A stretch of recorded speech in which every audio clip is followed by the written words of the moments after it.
pakai baju merah putih. Ada apa ya? Nah adik-adik, kakak mau tahu nih, untuk merayakan ulang tahun Indonesia yang ke-76, Sekolah Minggu GB PPL akan mengadakan lomba. Yuk kepoin lomba apa aja ya. Nah lomba ini terbagi ke dalam 2 kelas. Yang pertama kelas balita yang adik-adik yang di kelas playgroup dan TK bisa ikuti. Lomba apa ya? Lombanya ini lomba menyanyi menggunakan atribut 17 Agustusan. Terdapat 2 pilihan lagu, yaitu yang pertama lagu 17 Agustus tahun 45 dan yang kedua Laskar Kristus. Bagi adik-adik yang ingin daftar dan masih mau bertanya-tanya tentang lomba ini, bisa chat ke nomor berikut.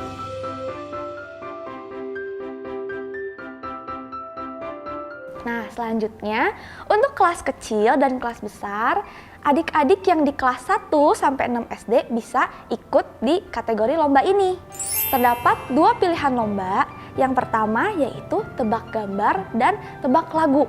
Akan ada video kuis tebak gambar dan tebak lagu di ibadah tanggal 15 Agustus. Adik-adik tinggal tonton, adik-adik tebak dan kirim jawabannya ke kita.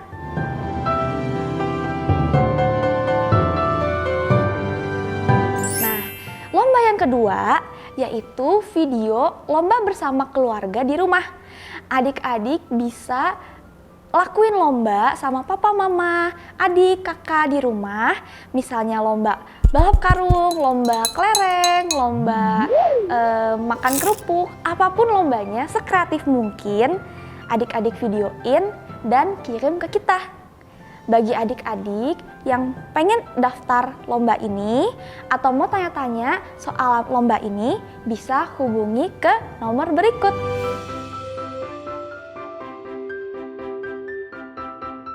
Yuk adik-adik, sama-sama kita meriahkan kegiatan 17 Agustus ini dengan ikut lomba-lomba berikut.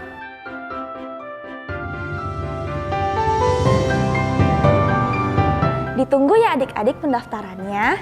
See you!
Shalom, selamat pagi Bapak Ibu yang dikasihi oleh Tuhan.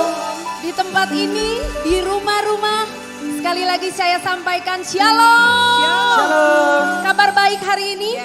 Sangat baik, luar biasa. Dengan hormat saya undang kita semua bangkit berdiri. Mari yang di rumah, kita semua bangkit berdiri. Kita akan bersama-sama naikkan pujian dan sembah bagi Tuhan. Sebelumnya kita akan berdoa buat Tuhan pagi hari ini. Dengan ucapan syukur kami datang ke hadapan hadirat Tuhan. Kami berterima kasih ya Aba ya Bapa atas anugerah-Mu yang tidak pernah berkesudahan dalam hidup kami. Selalu baru rahmat-Mu dalam hidup kami. Terima kasih Tuhan, kami ada saat ini sebagaimana kami ada. Semua karena kuasa Tuhan, semua karena anugerah dan perlindungan Tuhan yang baik dan luar biasa dalam hidup kami. Kami bersyukur dan berterima kasih. Ini saatnya Tuhan, kami bawa pujian dan sembah kami sebagai ungkapan rasa syukur kami. Kami umat-Mu bersorak-sorai bagi nama Yesus Tuhan yang siap memuji menyembah Tuhan. Bersama mari katakan Amin. Berikan tepuk tangan bagi Tuhan. Wow, mari naikkan syukur bagi Sang Raja. Bertepuk tangan yang lebih dahsyat bagi dia.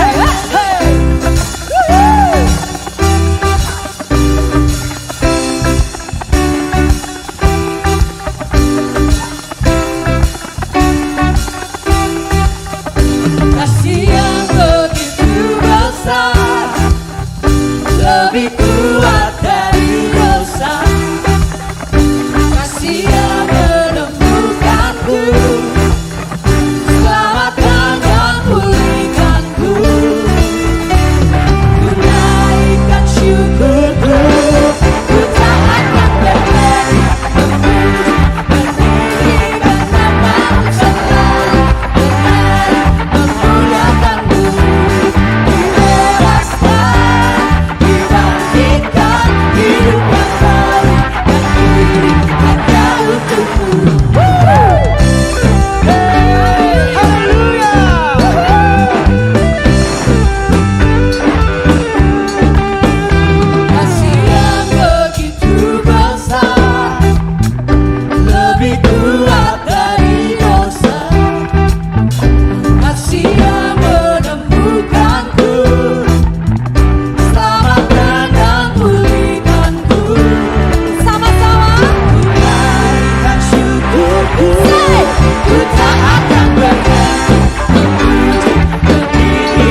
yang setia, ku tinggikan Engkau selamanya, karena Kau Allahku yang hebat. Ku mau memuji-Mu, haleluya, Allah yang setia. Ku tinggikan Engkau selamanya, karena Kau Allahku yang hebat. Karena Kau Allahku yang hebat. Karena Kau Allahku yang hebat.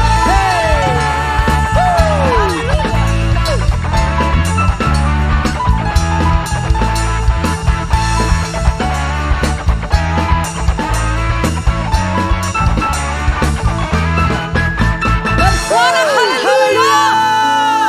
Engkau Allah kami yang hebat. Amin. Woo. Silakan duduk Bapak Ibu yang ada di tempat ini maupun yang ada di rumah.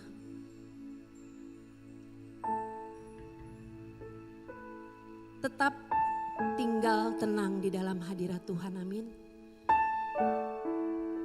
Jiwa kami tenang, hati kami tenang jika kami berada di dalam hadirat Tuhan. Biarlah kuasa-Mu, kuasa Roh Kudus memenuhi hati kami. Di tempat ini, di rumah-rumah, dimanapun saat ini kami berada. Kami percaya Tuhan. Thank you Jesus.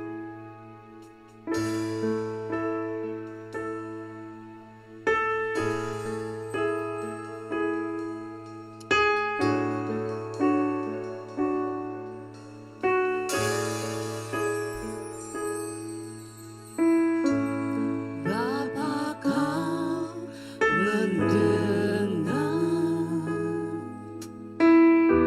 seruan hatiku.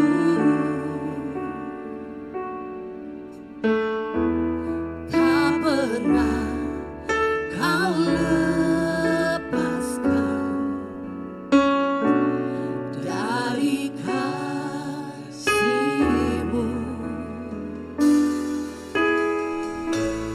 Lewat lembah gelap, Kau temani aku.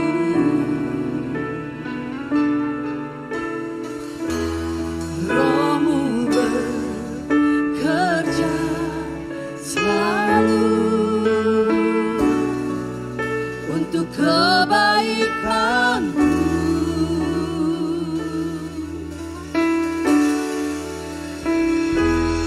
Mengalir kuasa dari tempat maha tinggi, Bapa kekal mulia, Kau hadir di sini, memulihkan hati, menyembuhkan yang terluka. Ku kan tenang bersama-Mu, Bapa. Mari angkat pujian ini bersama. Bapa, Kau mendengar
Terima kasih Tuhan Yesus untuk pagi hari ini.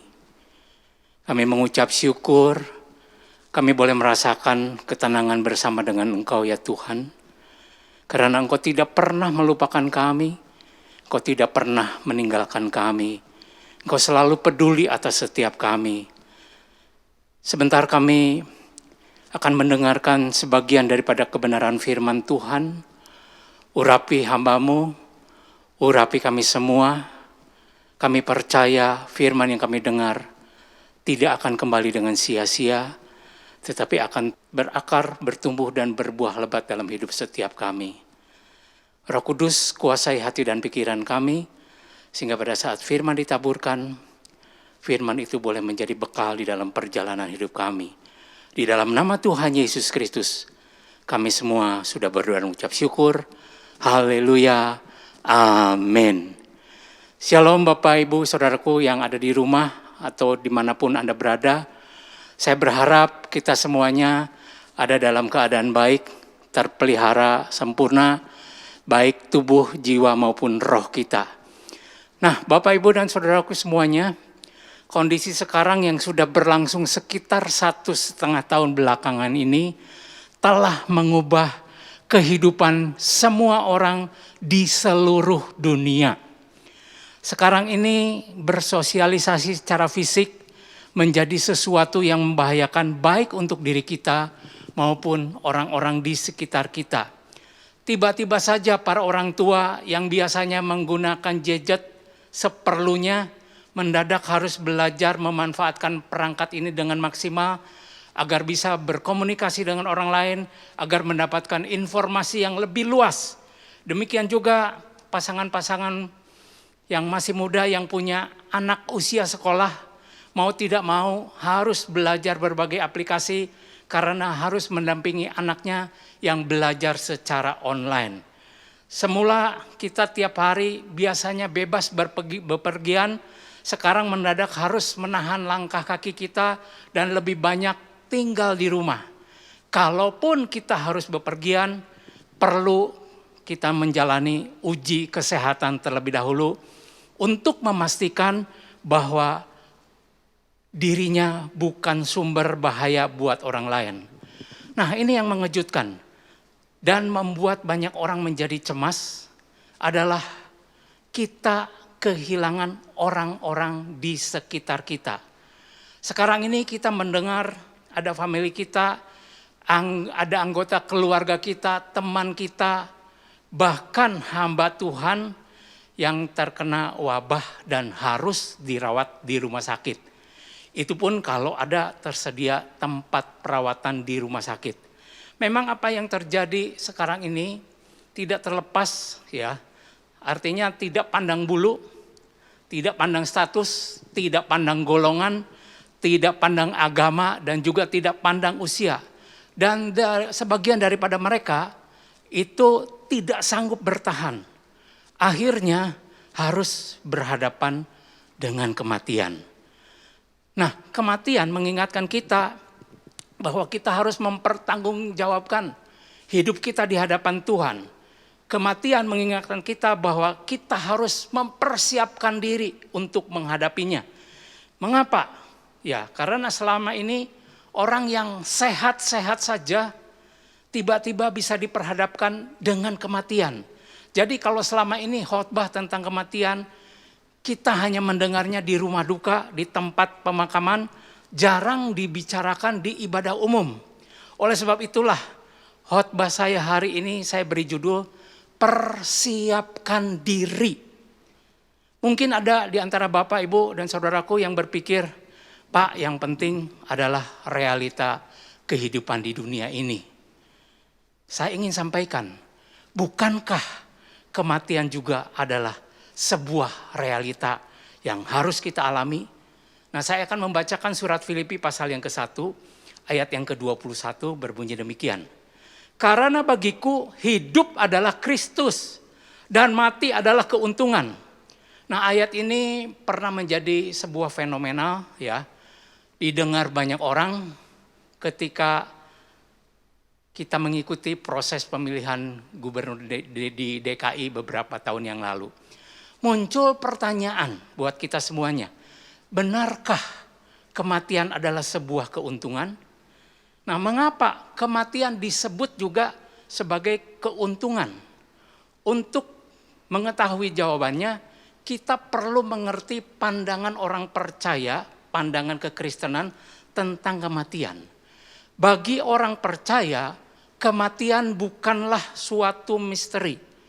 Bagi orang percaya, kematian itu bukan akhir daripada kehidupan, tetapi kematian adalah awal baru dari kehidupan yang berbeda. Tuhan Yesus berkata demikian di dalam Yohanes 14 ayat 1 sampai ayat yang kedua. Saya akan bacakan. Janganlah gelisah hatimu, percayalah kepada Allah, percayalah juga kepadaku. Di rumah Bapakku banyak tempat tinggal. Jika tidak demikian tentu aku mengatakannya kepadamu. Sebab aku pergi ke situ untuk menyediakan tempat bagimu. Jadi buat orang percaya yang mengisi hidupnya sungguh-sungguh di dalam Tuhan, hidup di dalam pertobatan, hidup dengan takut akan Tuhan, maka di balik kematian ada tujuan yang pasti, yaitu pergi ke rumah Bapa. Jadi kematian bukanlah sesuatu yang perlu ditakuti, tetapi kematian adalah berpindahnya kehidupan di dunia ini kepada kehidupan yang lebih sempurna. Demikian juga kalau kita perhatikan di dalam surat 1 Korintus, dikatakan begini, hai maut, di manakah kemenanganmu? Hai maut, di manakah sengatmu? Kemudian dikatakan, ia, maksudnya Allah, memberikan kepada kita kemenangan melalui Yesus Kristus Tuhan kita. Jadi yang namanya kematian, ya, itu semuanya sudah dikalahkan oleh karya Yesus. Sengat maut sudah dikalahkannya. Buktinya, ya memang Yesus Kristus pernah mati. Tetapi 3 hari kemudian Yesus Kristus bangkit kembali. Demikian juga buat kita orang percaya, mati secara jasmani itu tidak merupakan kematian selama-lamanya. Satu saat orang percaya juga akan dibangkitkan. Nah, kembali kepada Filipi 1 ayat 21, karena bagiku adalah hidup adalah Kristus dan mati adalah keuntungan. Ayat ini memang gampang untuk diingat, gampang untuk diucapkan, tetapi untuk penggenapannya ternyata ada syaratnya. Apa saja syarat untuk menggenapi ayat tersebut? Kalau Rasul Paulus berkata, karena bagiku hidup adalah Kristus, jadi kalau kita hidup bagi Kristus, maka mati itu adalah keuntungan. Tapi kalau kita hidup adalah untuk dunia, cinta akan dunia, maka kematian adalah merupakan kerugian. Karena orang itu tidak akan masuk ke dalam kerajaan yang kekal, tetapi akan masuk ke dalam kebinasaan. Tidak semua orang yang dipanggil Tuhan akan mengalami keuntungan. Ya. Bisa saja orang tersebut ketika dipanggil Tuhan mengalami kebinasaan yang kekal. Nah, supaya saat kita dipanggil Tuhan, kita mengalami keuntungan, ada 3 hal yang kita perlu persiapkan di dalam menjalani hidup ini. Jadi kalau Rasul Paulus berkata, karena bagiku hidup adalah Kristus, jadi syarat yang pertama supaya mati itu adalah sebuah keuntungan. Yang pertama, kita harus miliki tujuan bahwa hidup adalah bagi Kristus. Keberadaan kita di muka bumi ini bukan sebuah kebetulan. Pasti ada tujuan Allah di dalamnya. Apa yang menjadi tujuan hidup kita? Kita diperhadapkan kepada banyak pilihan. Keputusan ada di tangan kita. Namun pada akhirnya apapun pilihan kita, semua orang akan dipanggil menghadap Tuhan.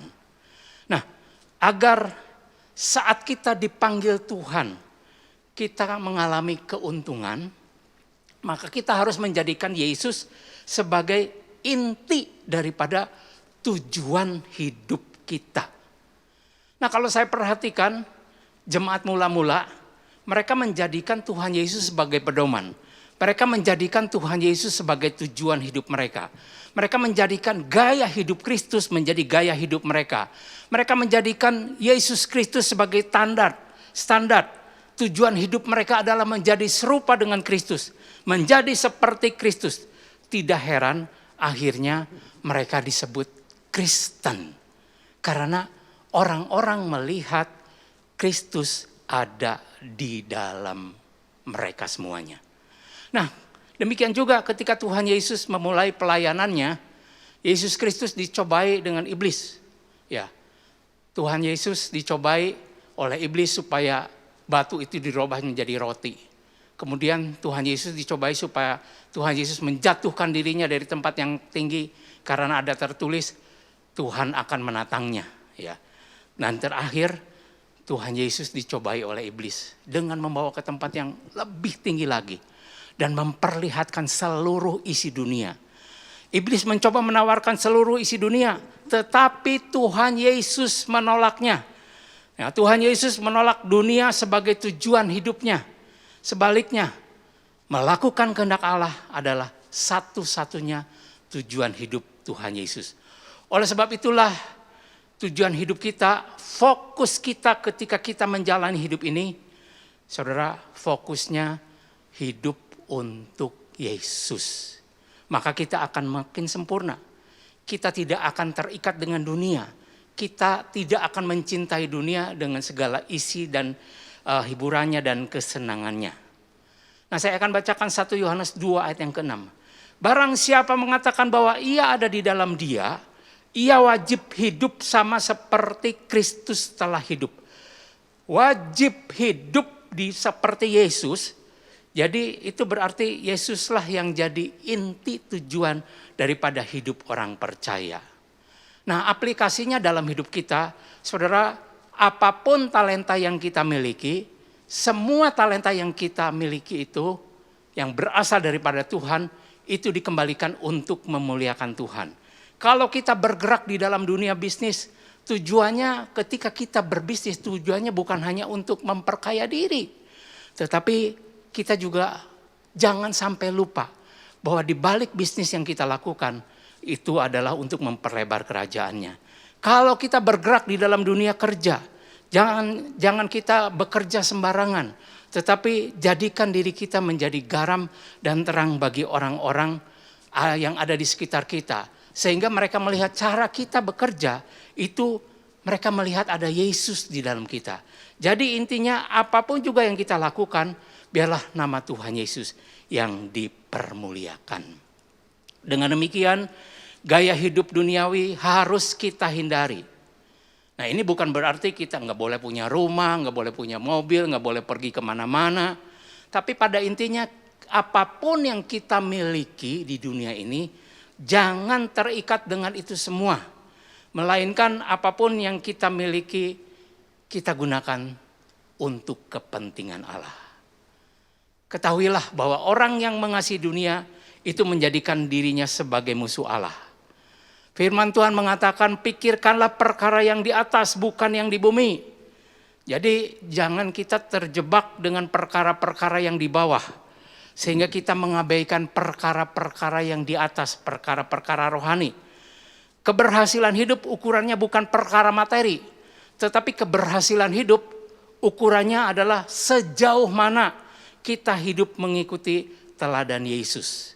Jadikan Yesus sebagai tujuan hidup kita. Kita harus selalu mau belajar untuk menyenangkan Dia. Jangan fokus kepada apa yang terjadi di bumi. Ya, ada saatnya bahwa apa yang terjadi di bumi ini satu saat pasti akan berlalu. Nah, kalau kita baca surat Filipi, Rasul Paulus itu punya ikatan batin yang sangat kuat dengan jemaat di Filipi. Ia pun sadar bahwa akibat Rasul Paulus dia di penjara itu bukan karena berbuat kejahatan, tetapi karena dia memberitakan Injil. Akibatnya ketika jemaat melihat bahwa Rasul Paulus dimasukkan ke dalam penjara, ternyata orang Filipi makin berani untuk memberitakan Injil sehingga Injil itu semakin tersebar luas. Filipi 1 ayat 23 sampai 24 saya akan bacakan. Aku didesak dari dua pihak. Aku ingin pergi dan diam bersama-sama dengan Kristus, itu memang jauh lebih baik. Tetapi lebih perlu untuk tinggal di dunia ini karena kamu. Nah, Rasul Paulus pada ayat sebelumnya berkata, tetapi jika aku harus hidup di dunia ini, itu berarti bagiku bekerja memberi buah. Jadi walaupun Rasul Paulus ada dalam penjara, dia punya prinsip bahwa hidup itu harus menghasilkan buah. Demikian juga kita perlu berprinsip dimanapun, kapanpun, dalam kondisi apapun, hendaklah hidup ini harus berbuah. Jadi syarat pertama bahwa mati itu adalah keuntungan, kita harus memiliki tujuan hidup bagi Kristus. Syarat berikutnya, miliki hidup yang berbuah.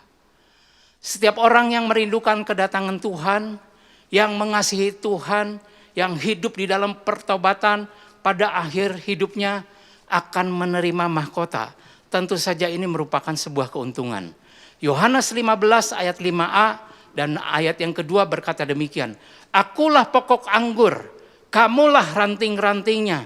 Setiap ranting padaku yang tidak berbuah dipotongnya. Dan setiap ranting yang berbuah dibersihkannya, supaya ia lebih banyak berbuah. Nah, Bapak, Ibu, dan saudaraku semuanya, sebuah ranting akan menghasilkan buah kalau ranting itu menjadi satu dengan cabangnya. Ranting yang tidak menjadi satu dengan cabangnya, akhirnya ranting itu akan menjadi kering dan dikumpulkan orang dan akhirnya akan dicampakkan ke dalam api lalu dibakar. Demikian juga orang percaya yang tidak menghasilkan buah, akhirnya akan dicampakkan ke dalam api. Buah di sini berbicara tentang buah pertobatan, buah Roh Kudus, buah karakter, buah jiwa-jiwa. Contoh, kalau dulu hidup kita nggak benar, misalnya suka judi, arogan, egois, pemarah, dan lain sebagainya. Sekarang bagaimana? Apakah sudah ada buahnya atau belum? Apakah hidup kita sudah berubah atau belum?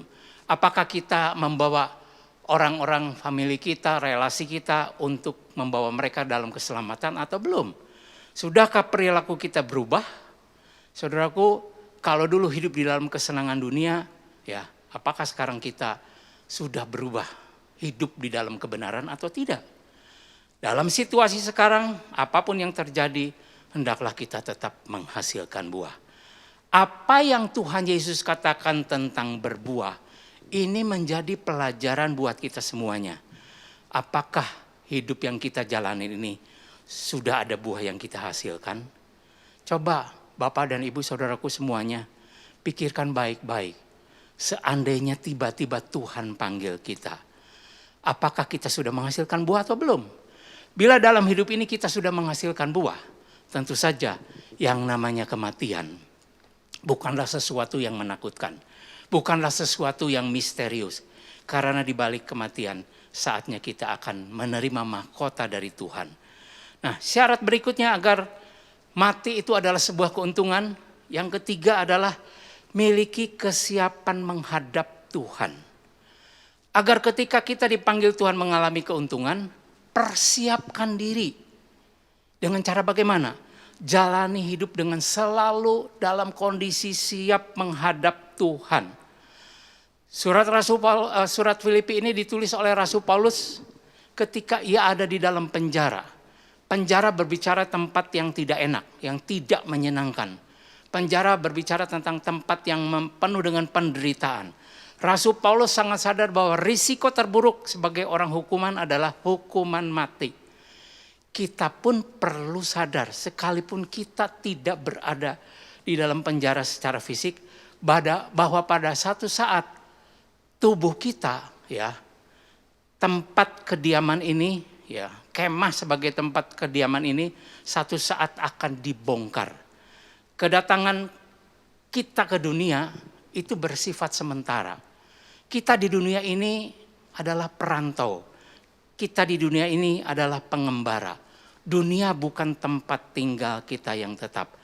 Pada satu saat, setiap orang harus menghadapinya. Nah, untuk itu diperlukan persiapan. Kalau dalam hidup ini, saudaraku, ada orang-orang yang mempersiapkan dirinya dengan mengikuti asuransi. Padahal hidup ini mungkin hanya 70 atau 80 tahun. Masa iya untuk masa kekekalan kita tidak mempersiapkannya. Mungkin ada yang berpikir begini, Pak, saya masih sehat, Pak, saya masih muda, saya nggak perlu memikirkan itu. Saudaraku, kematian bisa menjemput kita kapan saja dengan cara apa saja. Tidak usah menunggu kita tua dulu. Yang masih muda pun, yang sehat dan kuat pun bisa saja tiba-tiba dipanggil oleh Tuhan. Kalau saja tiba-tiba Allah melawat kita, sudahkah kita siap menghadapinya? Nah, pertanyaannya, kapan sih Allah melawat kita? Waktu Yesus Kristus datang untuk kali kedua, itulah saatnya Tuhan melawat kita. Nah, peristiwa ini kita tidak tahu kapan hal itu akan terjadi. Kapan Allah melawat kita? Yang berikutnya adalah waktu kita dipanggil Tuhan. Mati secara jasmani. Itu sudah pasti. Ya, saudaraku, hanya kematian itu kita tidak tahu kapan waktunya. Sekali lagi, kematian bukanlah misteri. Yang misteri adalah kapan Tuhan panggil kita. Itu adalah kedaulatan Tuhan. Yang penting kita siap menghadapinya. Kalau Tuhan menganggap tugas kita sudah selesai, sudah waktunya, ya Tuhan akan panggil kita. Daud pernah berkata begini, sekalipun aku berjalan dalam lembah kekelaman, aku tidak takut bahaya. Sebab engkau besertaku, gadamu dan tongkatmu, itulah yang menghibur aku. Lembah kekelaman di dalam bahasa aslinya adalah lembah bayang-bayang maut. Artinya Daud sadar bahwa maut selalu membayangi hidupnya. Tetapi Daud tidak takut. Karena apa? Karena Allah besertanya. Kekuatan Allah dan tuntunan Allah, itulah yang menghibur dirinya. Saudaraku, oleh sebab itu, mari miliki sikap selalu siap setiap saat kalau Tuhan panggil kita. Sekali lagi saya ingin sampaikan, kematian adalah sesuatu yang pasti yang akan dihadapi oleh setiap orang. Sekalipun itu kita tidak tahu kapan hal itu akan terjadi, tapi kematian adalah sebuah realita kehidupan. Pertanyaannya, sudahkah kita memiliki tujuan hidup untuk Kristus? Sudahkah kita menjalani hidup yang menghasilkan buah? Sudahkah kita memiliki kondisi selalu siap untuk menghadap Tuhan? Biarlah firman yang kita dengar hari ini boleh memberkati kita semuanya. Nah, Bapak, Ibu, dan Saudaraku, dimanapun Bapak, Ibu berada, sebentar kita akan masuk di dalam perjamuan kudus. Saya berharap kita semua tetap tinggal di dalam hadirat Tuhan.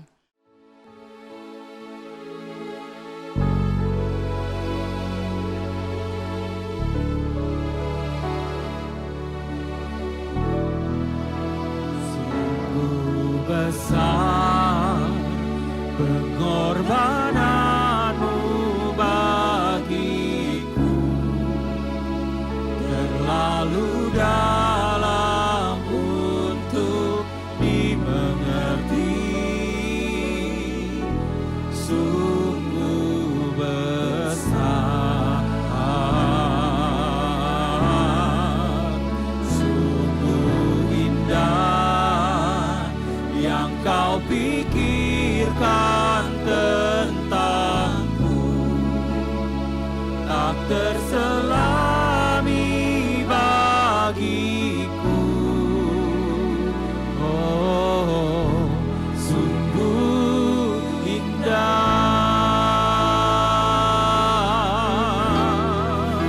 sungguh besar pengorbanan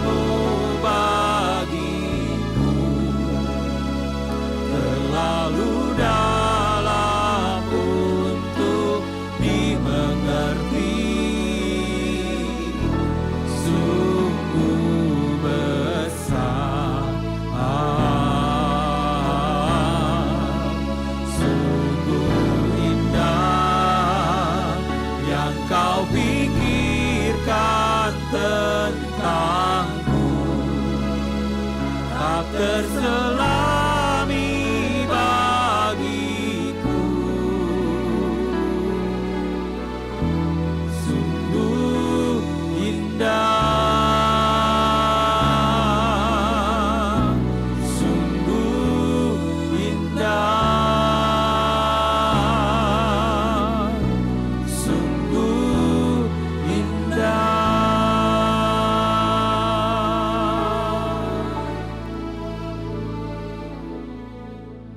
Mari kita berdoa. Bapa, kami mengucap syukur untuk firman yang sudah kami dengar pada pagi hari ini. Kami percaya dengan pertolongan Roh Kudus. Kami percaya Tuhan akan menolong kami untuk kami memiliki kemampuan bahwa hidup ini adalah untuk Kristus. Tuhan juga akan menolong kami untuk menjalani hidup yang menghasilkan buah. Dan akhirnya setiap kami sadar bahwa kami memiliki kondisi yang selalu siap untuk menghadap Engkau. Bapak, Ibu, dan saudaraku semua, di rumah kita, di tangan kanan kita, masing-masing sudah tersedia roti dan anggur yang melambangkan tubuh dan darah Kristus, ataupun sarana lain yang melambangkan tubuh dan darah Kristus. Setiap kali kita masuk perjamuan kudus, kita diminta untuk mengingat pengorbanannya, kita diminta untuk mengingat kasih-Nya. Nah, sebelum kita makan roti dan anggur, 1 Korintus 11 ayat 28 berkata demikian. Karena itu hendaklah tiap-tiap orang menguji dirinya sendiri. Dan baru sesudah itu ia makan roti dan minum dari cawan itu. Ambil waktu sebentar untuk kita koreksi diri agar kita layak di hadapan Tuhan. Saudara, masing-masing mengambil waktu untuk berhadapan dengan Tuhan, untuk berdoa, untuk minta ampun kalau selama ini tujuan hidup saya hanya untuk kesenangan sendiri. Saya tidak pernah memikirkan hidup yang berbuah. Saya tidak mempersiapkan diri untuk menghadap Tuhan. Mari, saudara, ambil waktu sebentar supaya firman yang kita dengar boleh masuk di dalam hati kita, boleh berakar, bertumbuh, dan berbuah lebat dalam hidup kita. Terima kasih Tuhan Yesus. Terima kasih untuk hari ini. Mari kita bangkit berdiri. Saudara, kalau di rumah sudah ada roti, mari kita lakukan perjamuan kudus ini dengan penuh hikmat, dengan penuh kekudusan. Firman Tuhan mengatakan, sebab apa yang telah kuteruskan kepadamu, telah aku terima dari Tuhan, yaitu bahwa Tuhan Yesus pada malam waktu ia diserahkan mengambil roti. Mari kita angkat roti di tangan kanan kita. Dan sesudah itu ia mengucap syukur atasnya. Ia memecah-mecahkannya dan berkata, inilah tubuhku yang diserahkan bagi kamu. Perbuatlah ini menjadi peringatan akan aku. Saudaraku, bukankah roti yang kita pecah-pecahkan ini adalah persekutuan dengan tubuh Kristus? Mari kita memakannya di dalam nama Tuhan Yesus Kristus.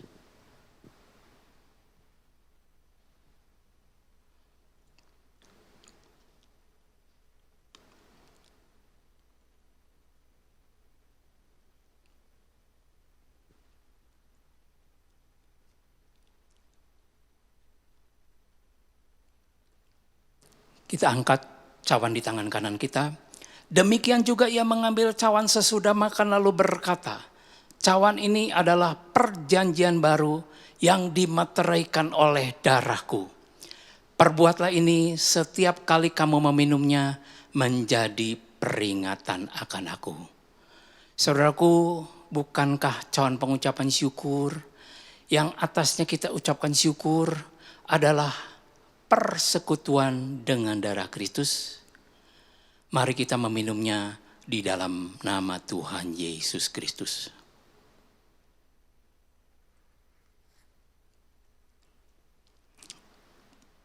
Ucapkan syukur. Terima kasih. Terima kasih Tuhan. Haleluya. Terima kasih.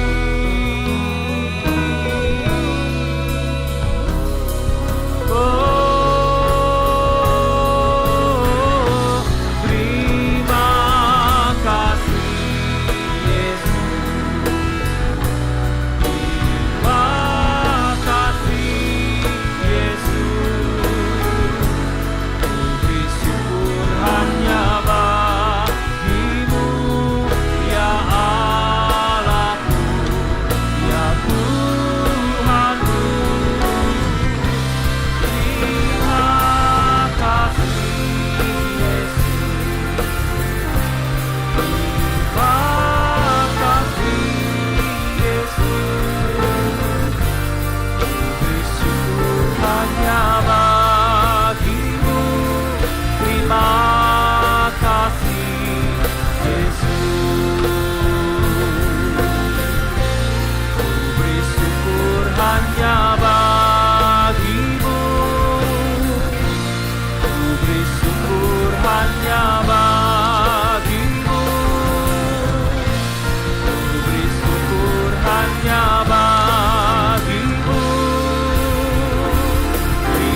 Saudaraku, mari kita berdoa.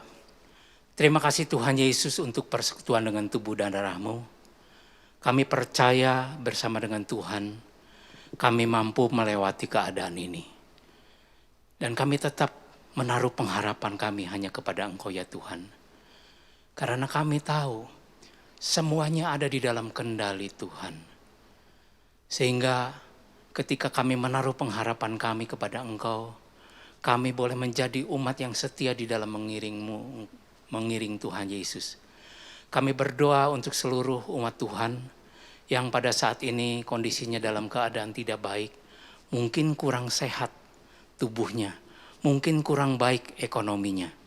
Tuhan, kami berdoa bersama-sama, pulihkan mereka, yang sakit disembuhkan, yang berbeban berat Engkau angkat.